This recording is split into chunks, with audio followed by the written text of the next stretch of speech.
परिवार का विलाप। शुद्धोदन के परिवार के लोग बड़ी उत्सुकता पूर्वक इस बात की प्रतीक्षा कर रहे थे कि संभव है छन्न सिद्धार्थन को समझा बुझाकर वापस लाने में सफल हो जाएं। राजकीय अस्तबल में प्रवेश करते ही कंथक बड़े जोर से हिनहिनाया। इस प्रकार उसने महल के लोगों को अपना दुहक व्यक्त कर दिया। जो लोग राजमहल के भीतरी भाग में थे, उन्होंने सोचा क्योंकि कंधक हिनहिना रहा है, इसलिए राजकुमार वापस आ गया होगा। और वे स्त्रियां जो दुहक के मारे होशवास भुलाए बैठी थीं, अब प्रसन्नता से पागल हो गई। वे राजकुमार को देखने की आशा में बड़ी तेजी से महल से बाहर आईं। वे निराश हुई ये देखकर कि वहां कंथक तो था परंतु राजकुमार न था। सारा आत्मसंयम भूलकर गौतमी चिल्लाई और वह बेहोश हो गई। जब होश आया तो जोर जोर रोती हुई कहने लगी, जिसके वैसे लंबे लंबे बाहु हो, जिसकी सिंह समान चाल हो, जिसकी वृषभ जैसी आंखें हो, जो स्वर्ण समान सुंदर हो, जिसका वक्षस्थल खूब चौड़ा हो, जिसका स्वर में गर्जन के समान गंभीर हो, क्या ऐसे वीर को किसी आश्रम में रहना चाहिए? यह वसुंधरा ही रहने योग्य नहीं है, क्योंकि वह अनुपम श्रेष्ठ कर्मी हमें छोड़कर चला गया है। उसके वे दो पावजिन के चरणों की अंगुलियों के बीच में सुंदर जाली है, जिनके गिट्टे नील कवल की तरह कोमल और आच्छादित हैं, जिनके बीच चक्र चिन्ह अंकित है, वन की कठोर भूमि पर कैसे चल सकेंगे? वह शरीर जो महलों में रहने या लेटने के योग्य है, जो मूल्यवान वेशभूषा तथा चंदन आदि के लेप से अलंकृत रहता है, उन जंगलों में कैसे रहेगा, जहाँ शीत, उष्णता और वर्षा से बचने का कोई उपाय नहीं? जिसे अपना कुल, शील, शौर्य, बल, विद्या, सौंदर्य और तारुण्य का अभिमान था, जिसे हमेशा देने का ही अभ्यास रहा, लेने का नहीं, वह दूसरों से भिक्षा कैसे मांग सकेगा? जो स्वच्छ सुनहरी शैया पर सोता था और जिसे मधुर वाद्य के संगीत से उठाया जाता था, वह मेरा तपस्वी अब केवल एक वस्त्र बिछाकर कठोर पृथ्वी पर कैसे सोएगा?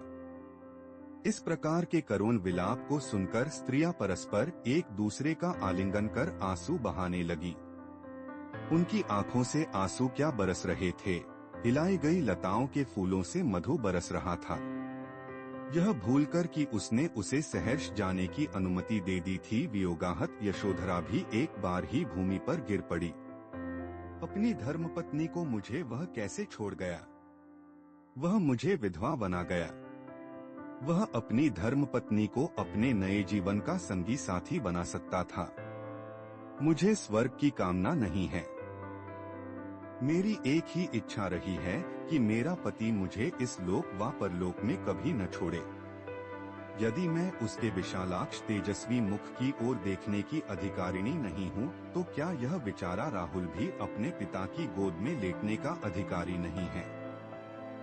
खेद है कि उस वीर के कोमल सौंदर्य के भीतर उसका हृदय अत्यंत कठोर है, अत्यंत निर्दय है।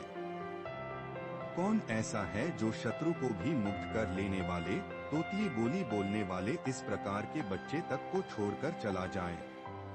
निश्चय से मेरा हृदय भी अत्यंत दारुण है, शायद पत्थर का बना अनाथवत छोड़कर हुआ अथवा लोह निर्मित है, जो अपने स्वामी के वनगमन पर चले जाने पर भी विदीर्ण नहीं होता। लेकिन मैं करूं क्या? मेरा दुख असह्य है। इस प्रकार अपने दुहक में अपने होश हवास गवाए हुए यशोधरा रोई और जोर जोर से रोई। यद्यपि वह स्वभाव से बड़ी धैर्यवान थी, लेकिन इस समय दुहक में वह अपना धैर्य गवा बैठी थी। इस प्रकार जमीन पर पड़ी यशोधरा को दुहक के मारे अपने होशवास गवाए देखकर और उसका करुण विलाप सुनकर सारी स्त्रियां भी चिल्लाने लगीं। आंसुओं के मारे उनके चेहरे ऐसे हो गए थे जैसे वर्षा से प्रताड़ित कमल हों। छन्न और कंथक दोनों के वापस लौट आने की बात सुनकर और अपने पुत्र के दृढ़ निश्चय की बात सुनकर शुद्धोदन के चित्त को बड़ी चोट पहुंची। अपने पुत्र के वियोग से अत्यंत दुहखी शुद्धोदन ने नौकर चाकरों से संभाले जाकर जरा देर के लिए घोड़े की ओर देखा। उस समय उसकी आंखें आंसुओं से भरी थीं। इसके बाद वह जमीन पर गिर पड़ा और जोर जोर से चिल्लाने लगा। तब शुद्धोदन अपने मंदिर में गया, प्रार्थना की और कई मांगलिक क्रियाएं की। उसने अपने पुत्र के सकुशल लौट आने के लिए कई मिन्नतें मानी।